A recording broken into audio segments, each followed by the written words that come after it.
सियाराम जी सरकार की जय।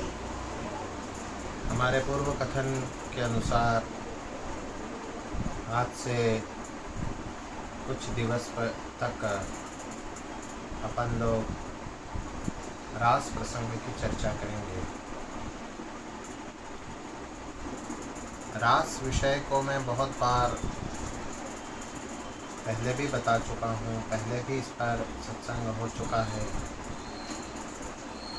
क्योंकि ये विषय बारंबार सत्संग करने का है, बारंबार चिंतन करने का है, बारंबार मनन करने का है। भगवान का नाम लेकर के इस विषय में प्रवेश करते हैं।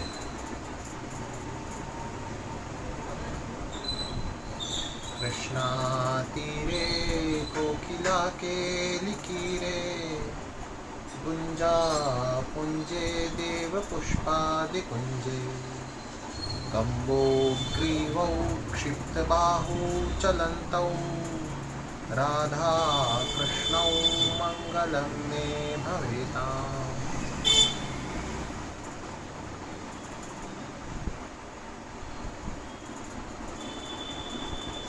ब्रह्मवैवर्त पुराण का प्रसंग है।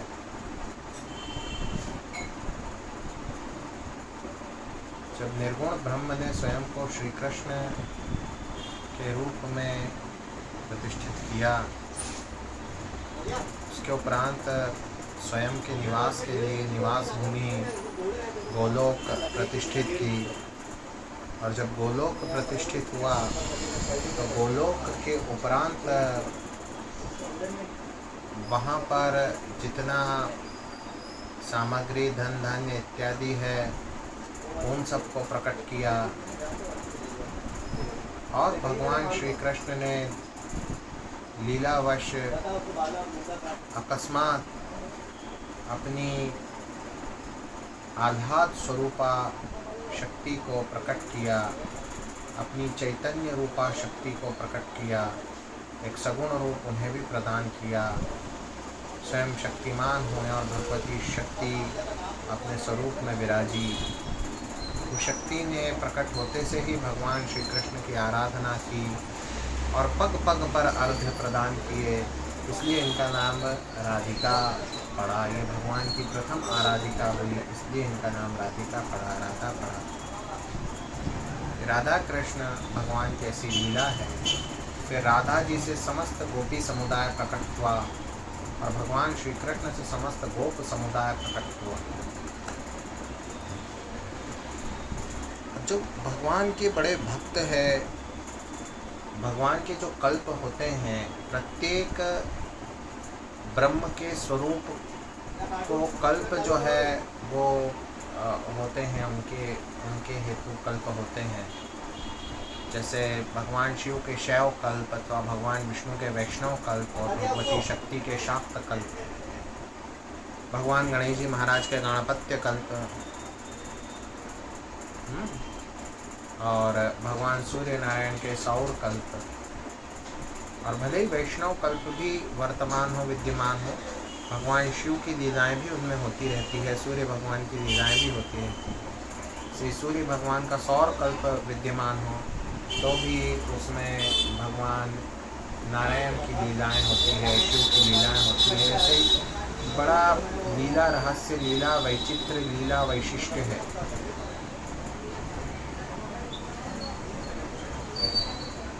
यहाँ पर जो गोपियाँ हैं और जो गोप हैं वे एक विशिष्ट प्रकार की लीला, विशिष्ट प्रकार की क्रीड़ा करते हैं, जिसे रास कहा गया है। इसमें मूलतः जो गोपीगण हैं वे भगवत भाव को प्राप्त हो जाते हैं, अपने शक्तिमय, ऊर्जामय, चैतन्यतामय स्वरूप को वे भगवान के सत्वमय, तत्वमय स्वरूप में परिवर्तित कर लेते हैं या परिवर्तित हो जाया करते हैं।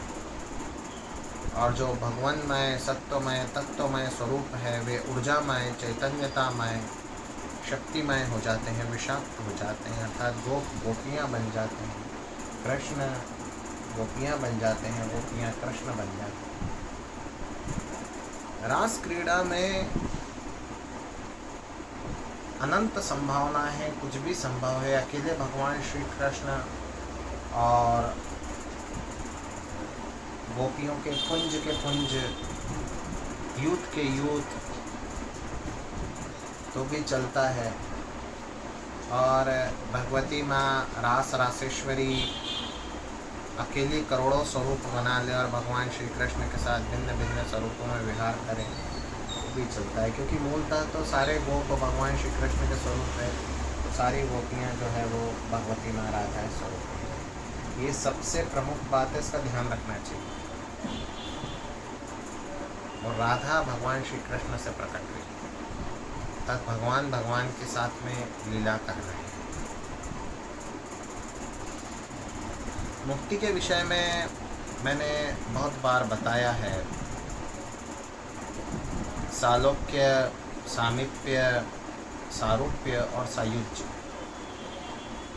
कुछ लोग मुक्ति के 5 भी प्रकार बोलते हैं, मैं 4 को मानता हूँ। मुझे 4 ग्रहण है, इसलिए मैं 4 ही बता रहा हूँ।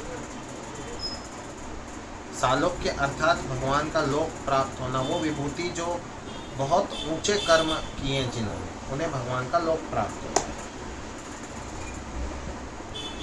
तो सालोक्य में। सामीप्य अर्थात भगवान का नैकट्य प्राप्त हो जाए। जिनको सामीप्य प्राप्त है वे भले भगवान उनको कोई भी भूमिका दे दे, काका, नाना, चाचा, बाबा की, कोई नौकर, परिचर की, जो भूमिका दे दे, और सामीप्य भगवान का नैकट्य प्राप्त हो गया। अब तीसरी जो गति है वो तो बहुत उत्तम से उत्तम गति है, सारूप्य। सारूप्य में क्या है? भगवान का सा स्वरूप प्राप्त होगा, भगवानमय स्वरूप प्राप्त। भगवानमय हो गया कोई, अर्थात भगवान होगा। अब कुछ विशिष्ट चिन्ह छोड़ दिए जाए भगवान के, कुछ विशिष्ट चिन्ह छोड़ दिए जाए तो बिल्कुल भगवानमय हो। अब जीव भी वस्तुतः परब्रह्म के अंशी हैं, लेकिन ब्रह्म ने अपना स्वरूप यदि प्रदान कर दिया तो वो उस विशिष्ट जो है अपने स्वरूप को प्राप्त हो जाते हैं, और ऐसे सुंदर स्वरूप को प्राप्त हो जाते हैं। तो ये हो गया सारूप्य। चौथा है सायुज्य। सायुज्य अर्थात भगवान में लीन हो जाना। जो भगवान में लीन हुई विभूतियाँ हैं, उनको भगवान इस प्रकार से प्रकट करते हैं, ऐसा मेरा विचार है कि अपनी शक्ति के माध्यम से स्त्री भाव देकर के प्रकट करवाया, चैतन्यता भाव, ऊर्जा भाव देकर के प्रकट करवाया, तो गोपियाँ हो गई। और उन्होंने अपने स्वयं के देह से सीधे सीधे पुरुष भाव से उत्पन्न किया, तो वे गोप हो गए।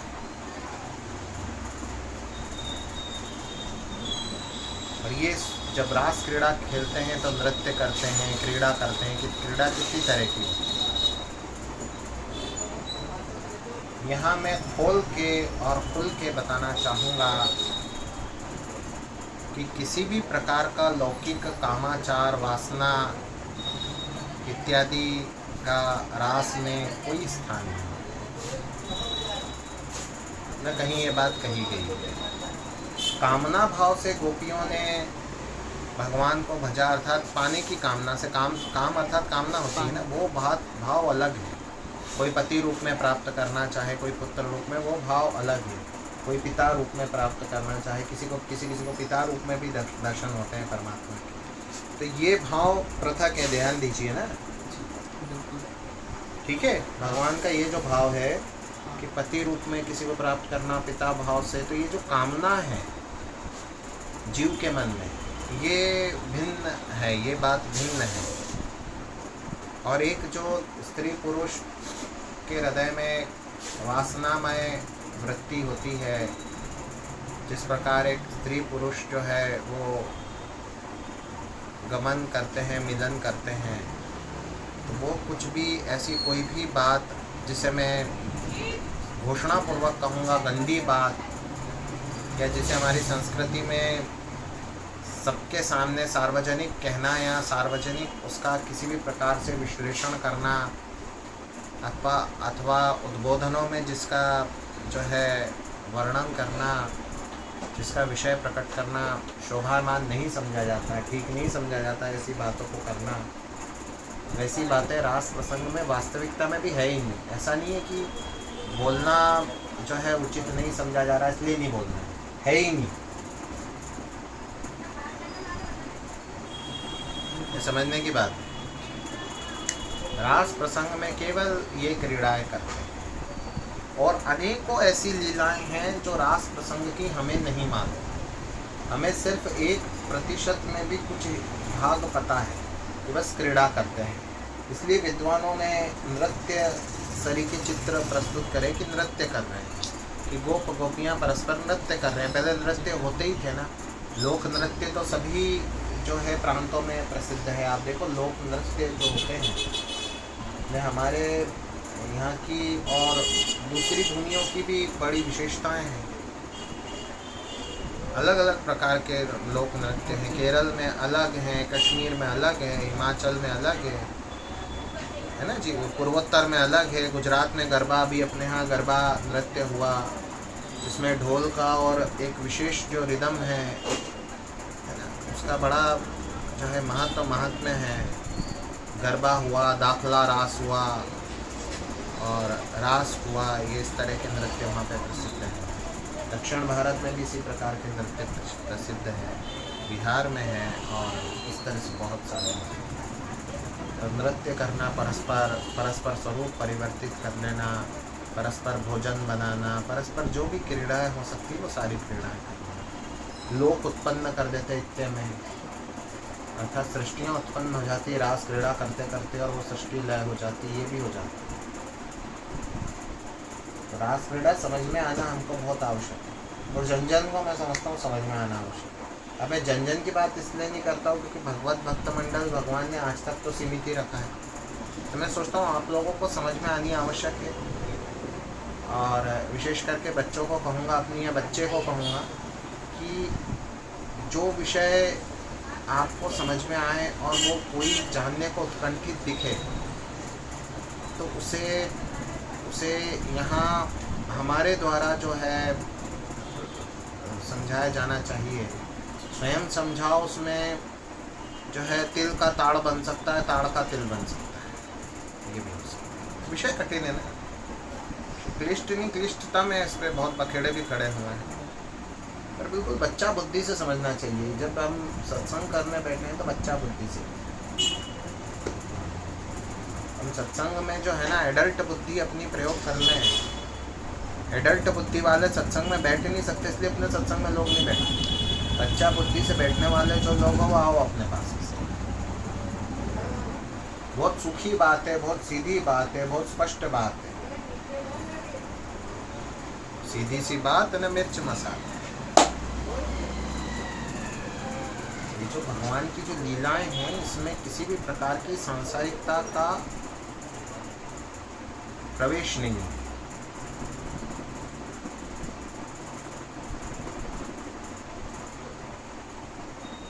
आपने मैथुनी क्रीड़ाओं की कल्पना कर ली तो ये सर्वथा मूर्खता ही है।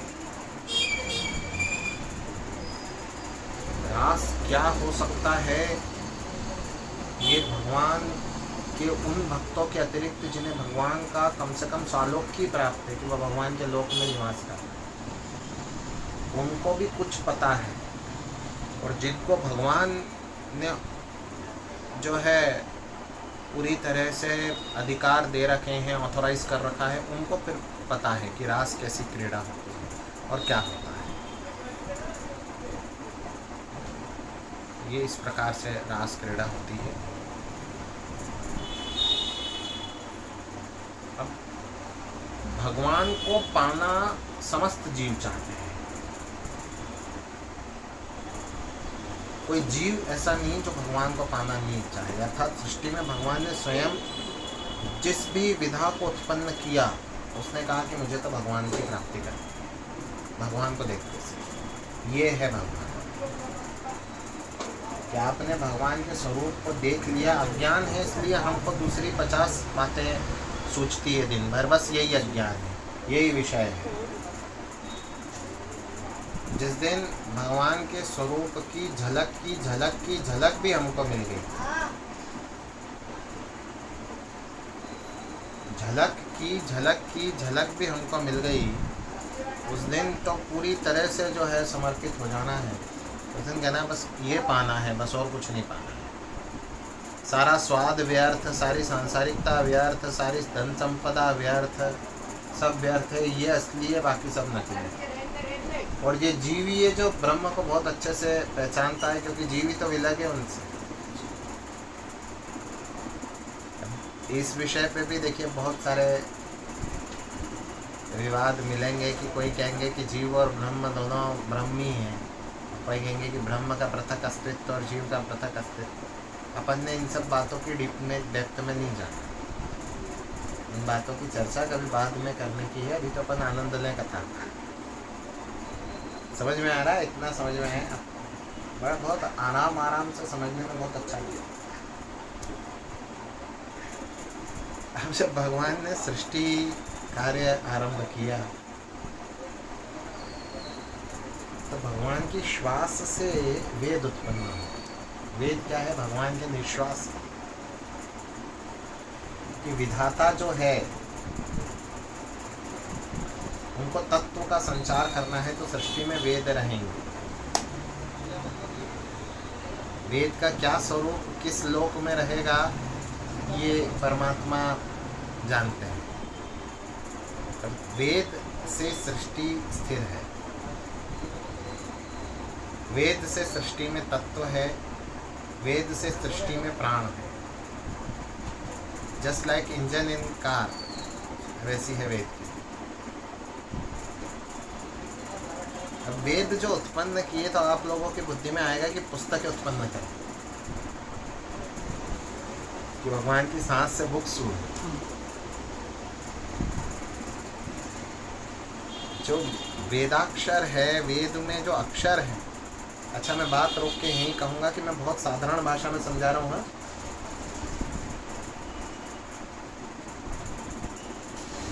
विद्वानों के तो अपन ने हाथ ही जोड़ रखे, बल्कि साष्टांग ही कर रखा है, उनसे बात ही नहीं करना, क्योंकि ऐसे विषय ऐसे समझ में नहीं आएंगे। बिल्कुल बच्चों की भाषा में, बाल बोध स्टाइल में समझे हम, तो हमको बहुत अच्छी तरीके से समझ में आएगा, नहीं तो बिल्कुल भी नहीं आएगा। तो वेद अर्थात वेदोक्त जो अक्षर हैं,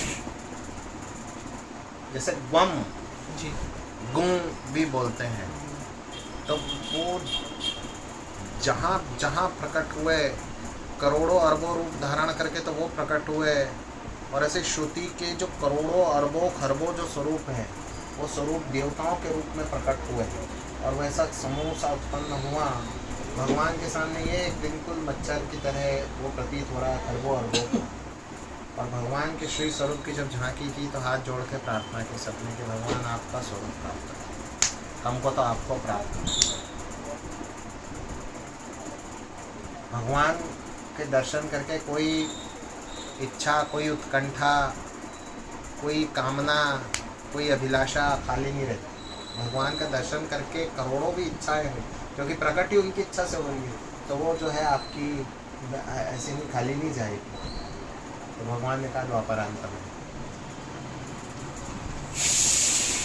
में भगवान ने ऑथराइज कर दिया श्रुतियों को। पश्चात जो है श्रुतियों को ऊपर जब अपने धाम गोलोक में ले गए तो वहाँ तो नित्य क्रीड़ाएँ चलती, उनको गोपी स्वरूप प्रदान कर, स्त्री भाव प्रदान कर। और द्वापरांत में जो है उनके यूथ को धरती पर प्रकट किया। मैं बताऊंगा ऐसे बहुत से यूथ प्रकट किए। अब कहाँ लेके आए इनको? इनको लेके आए ब्रज में, बड़े सम्भ्रांत गोपों के यहाँ इनका जन्म हुआ। अरबों खरबों कदाचित उससे भी बहुत अधिक। भगवान इनके यहाँ संध्या के तुरंत उपरांत पहुँच जाया करते थे। किसी के यहाँ भोजन कर रहे हैं, किसी के यहाँ खेल रहे हैं।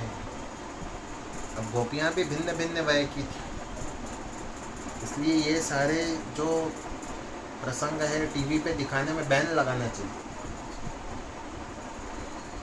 ये नाटकों में और धारावाहिकों में दिखाने वाली बातें नहीं हैं।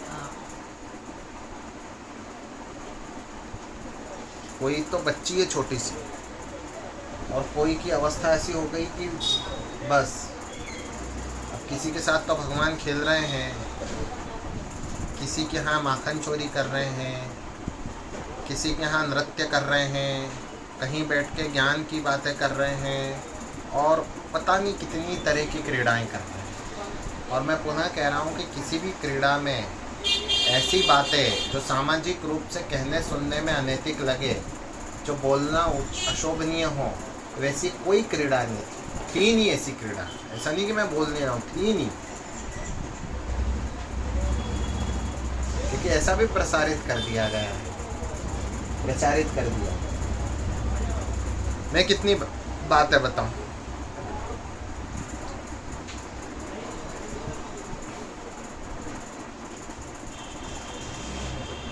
भगवान जो है सब जगह क्रीड़ा करने लगे, लीला करने लगे। एक बार भगवान जो है इन लोगों के घरों में बहुत देर से पहुँचे, दोपहर के उपरांत पहुँचे।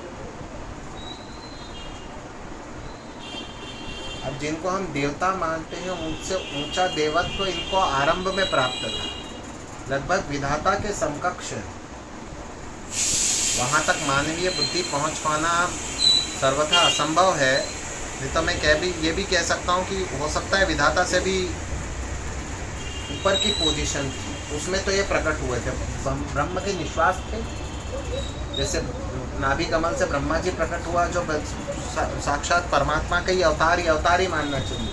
वैसे ये बिल्कुल भगवान के श्वास से प्रकट हुए। भगवान ने श्वास ली तो वेद प्रकट हुए, और श्रुति जो थी, उसकी जो श्रुतियाँ हैं, वेदों की जो श्रुतियाँ हैं, वो श्रुतियों ने जो है स्वरूप धारण किए गोपियों के, और वो जो है गोपों के घर प्रकट हुए।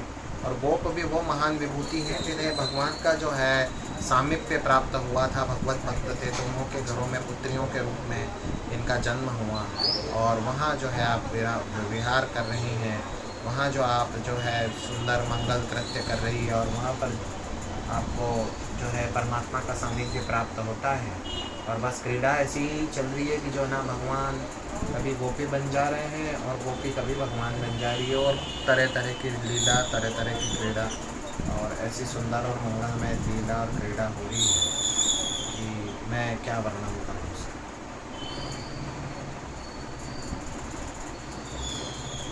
दोपहर देर से पहुँचे एक बार भगवान, तो गोपी गणों ने इस पर बड़ी आपत्ति ली कि भाई आप आज देर से आए। शब्द ऐसे ही थे कि जिस प्रकार से चांद को चकोर तकता रहता है, उसी प्रकार से हम जो है आपको तकते रहते हैं। आपकी प्रतीक्षा में हमारा प्रत्येक पल व्यतीत होता है, आप स्वयं जानते हैं। और आपका विलंब से आना तो हमारे लिए फिर संसार शून्य हो गया। प्राण भी तजते हैं तो ये प्राण भी आपके हैं, और जो तजने के उपरांत जो है वो भी आपका है। बताएं हम कहाँ जाएं आपको छोड़ के। सब बड़ा मार्मिक प्रश्न किया। वेद कैसा प्रश्न करेंगे वैसे ही प्रश्न किया। ये जितना विज्ञान हम विज्ञान समझ रहे हैं, ये इसकी खरबों शून्य के बाद, दशमलव के बाद खरबों शून्य लगा के, और फिर जो है उतने प्रतिशत आप कंपेयर कर सकते हो वैदिक जो शास्त्रों के विषय। तो उन्होंने कितनी बुद्धिमत्तापूर्ण प्रश्न किया कि यदि प्राण भी तज दिए तो प्राण तजने के उपरांत भी आपका विरह प्राप्त होगा, और है तब भी विरह प्राप्त होगा, तो हमारी क्या दशा है आप बताएं। परमात्मा ने कहा कि गुरु और मार्गदर्शक को जो स्थान प्राप्त है, मैं तुम्हारे बिना एक क्षण नहीं रह सकता, तुम्हें वचन दे चुका। अच्छा, वचन कैसे दिया? ये जो श्रुति स्वरूपी गोपियाँ थी वो भी प्रकट हुई, लेकिन प्रकट होने के उपरांत जब तक वृंदा देवी की आज्ञा नहीं है, जब तक भगवती वृंदावनी की अनुमति नहीं है, तब तक कोई भी रास में प्रवेश नहीं पा सकता। ये बिल्कुल एक कानून की तरह है। तो उनने उपासना की विधिवत वृंदा देवी, उसके उपरांत वृंदा देवी ने जो है इन्हें अनुमति दी कि अब रास में तुम्हारा प्रवेश होगा। तब भगवान इनके यहाँ उद्देश्य से नियमित आने लगे। वृंदा देवी नहीं अनुमति देती तो नहीं आती। ये बहुत बड़ी स्थिति है वृंदा देवी। तुलसी जी को भी लोग लाइटली लेने लग गए, साधारण रूप से लेने लग गए। भगवान ने कहा गुरु महाराज के सानिध्य में गया हुआ मैं भला संसारिक विषय पे कैसे सोच सकता हूँ। मेरे गुरु महाराज भांडीर वन में पधारे हैं, दुर्वासा मुनि। आपके गुरु महाराज है तो हम भी दर्शन करने जाएंगे, किंतु आधी रात है और यमुना जी जो है पूरे तूफान पे है, मार्ग किसे प्राप्त होगा। भगवान ने कहा बिल्कुल दर्शन करने जाना चाहिए, तुमने मुझसे सुना अभी और अभी जाओ दर्शन। किंतु मार्ग की कोई संकट नहीं है। यमुना जी से कहना कि अगर कृष्ण जो है वो बाल ब्रह्मचारी है और किसी स्त्री को उसने जो है कभी रोमांटिक भाव से नहीं देखा हो तो जो है मुझे मार्ग दे दिया। गुरु जी के निकट गए। अब गुरु जी को भोग लगाने के लिए प्रत्येक गोपी है भर भर के पकवान ले गई, मुँह सिर पर बड़ी बड़ी था। गुरु जी को भोग लगाया। ये हुआ कि गुरु जी तो बैठे शांत भाव से, स्थिर भाव से, बड़े वृद्ध हैं, बहुत सामान्य कद काट है, जो उनकी जो हाइट्स वगैरह है बिल्कुल नॉर्मली हो सकता है। कईयों गोपियाँ भी जो है उनसे बड़ी हाइट की हो। तो गुरु महाराज जो कि कृशकाय हो गए, दुबले हो गए, उनके सामने भोग तो रख दिए, पर अब भोगों का क्या होगा। इधर मुनि ने बड़े प्रसन्न होकर आशीर्वाद दिया कि अरे भगवान ही आ गए मेरे समक्ष, अगर तुम आए और कृष्ण आए कोई अंतर नहीं है, बिल्कुल भी अंतर नहीं है। उनका ये भोग आरोप बिल्कुल आरोप थे। और दुर्वासा मुनि का मुख ऐसा हो गया कि पूरी सृष्टि के कोनों को जो है वो भेदन करने लगा। बोले लो मेरे मुंह में ही डायरेक्ट ही खिला दो। तो थाल भर भर के जो भोजन है दुर्वासा मुनि के मुंह में सबने कूद दिया। मुंह भर गया। फिर सबने पानी जल वगैरह भी जो ले गए थे पिलाने का, ऐसे भोजन ऐसे नहीं ले जाया जाता, घर से ही जल भी लेके जाया जाता है कि भाई वो जल भी ले गए थे तो वो जल वगैरह पी लिया और दुर्वासा जी बैठ गए। फिर से मूड सब नॉर्मल हो। अब गोपियों के हृदय में बड़ा संशय था और बड़े ऐसे चिंतातुर होकर के बैठ गई। अब ये चिंतातुरा गोपियों से प्रश्न किया दुर्वासा जी ने कि क्यों चिंतित होती हो। कहा हमको आने का मार्ग तो कृष्ण ने बताया, परंतु उन्होंने जाने का मार्ग नहीं बताया। जाते समय भी यमुना जी होगी। दुर्वासा जी ने कहा कि जाते समय बोल देना कि यदि दुर्वासा ने आज तक केवल दूध का रस पिया हो, वो भी अनेकानेक महीनों के उपरांत विज्ञान के संरक्षण हेतु निर्वाह के लिए जो जीव के लिए आदेश है कि कोई आहार ग्रहण करना है, तो केवल दूध का रस पिया हो तो मुझे मारो। यमुना जी ने जो है आते समय उन्होंने कहा कि अगर हुआ है तो हमको मार्ग दे दिया। तो गोपियाँ बड़ी पैर पटकती हुई हैं। उन्होंने कहा कि भगवान जैसे झूठे आप कह रहे हो आप रोमांटिक नहीं हो, आप रोमांस कर रहे हो गोपियों के साथ में, प्रेम कर रहे हो। आप कह रहे हो आप रोमांटिक नहीं हो।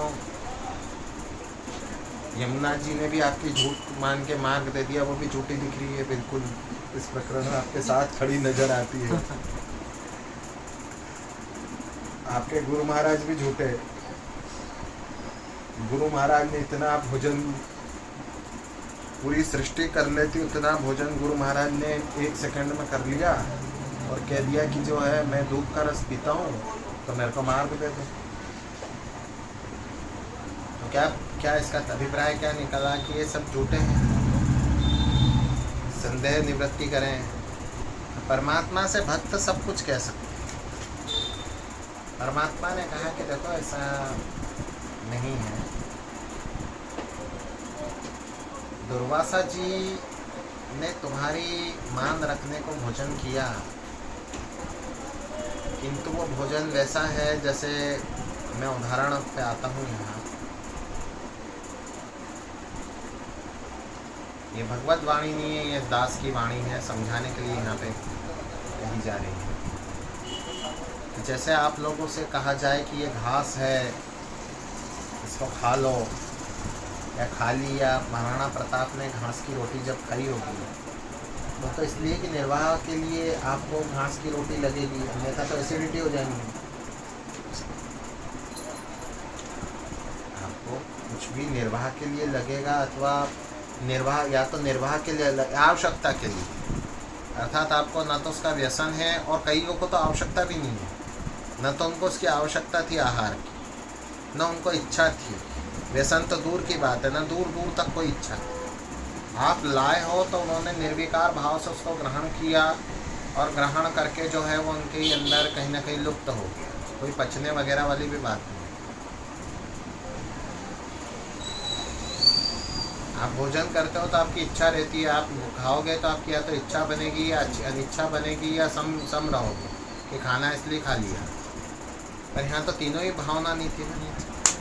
ऐसे ही रोमांस भी जो है वो अपनी विभूतियों को साथ में क्रीड़ा प्रदान करने के लिए जो जगत को मोहित करने के लिए लीला की जाती है, वो लीला मात्र है। उसमें किसी भी प्रकार का यदि द्वैत भाव होता, भगवान अपनी विभूतियों से, वो गोप जी ने भगवान ने स्वयं प्रकट किया, राधिका जी भी भगवान ने स्वयं प्रकट की हुई है, और फिर गोपियाँ।